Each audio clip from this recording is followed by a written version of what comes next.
এইভাবে কোরআনের অনেক বিধান আছে যেটা ইউরোপ পালন করে, আমরা পালন করি। ধরেন একটা দেশের উন্নতি যে কোনো গুরুত্বপূর্ণ বিষয়ে কি করে আমরা জানি সুরা আইন, তোমাদের মধ্যে পরামর্শের ভিত্তিতে তোমরা কাজ করবে, আল্লাহ সুবহানাহু ওয়া তাআলা নির্দেশ কোরআনে আছে। এটা আমাদের দেশে বাস্তবায়ন করে, ওরা বাস্তবায়ন করে। ওরা যে কোনো সিরিয়াস ম্যাটারে পার্লামেন্টে ইয়া করে আইন মানে পরামর্শের ভিত্তিতে একটা ডিসিশন দেয়।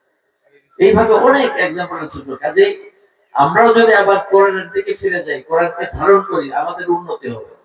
শুধু দুইটা এক্সাম্পল দিই যে সুদ এবং জাকাত। জাকাত কি সুন্নত না ফরজ? ফরজ।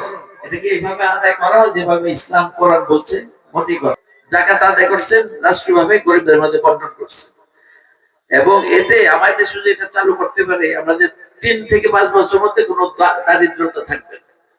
তেমনি সুদ একটা অত্যন্ত নিকৃষ্ট একটা গুনাহ, যেটা রাসূল সাল্লাল্লাহু আলাইহি ওয়াসাল্লাম এত কঠিন ভাষায় বলছে যে অন্য কোনো খারাপ পাপের ব্যাপারে এভাবে খারাপ ভাবে উল্লেখ করেন না। বলছে যে সুদকে যদি 70 ভাগের 1 ভাগ করা হয় বা 70 ভাগের 1 ভাগ করা হয়, সেটা হবে মায়ের সাথে জেনা করার সামিল। নাউজুবিল্লাহ। এইরকম খারাপ অপরাধ আমরা যদি এই হুজুর আমি সবাই মিলে যদি আমরা ওয়াজ করতে থাকি, বন্ধ হবে? বন্ধ হবে। কি করতে হবে? পার্লামেন্টে আইন পাস করে এটা বন্ধ করতে হবে। তবে এর সাথে কতগুলো এক্সাম্পল দিলাম, বড় সর্বক্ষেত্রে বাস্তবায়ন করতে হবে, তাহলে শুধু আমাদের উন্নতি হবে। আপনারা আমার জন্য দোয়া করবেন। আমি বলে শেষ করছি। ওয়া আখিরু দাওয়ানা আলহামদুলিল্লাহি রাব্বিল আলামিন।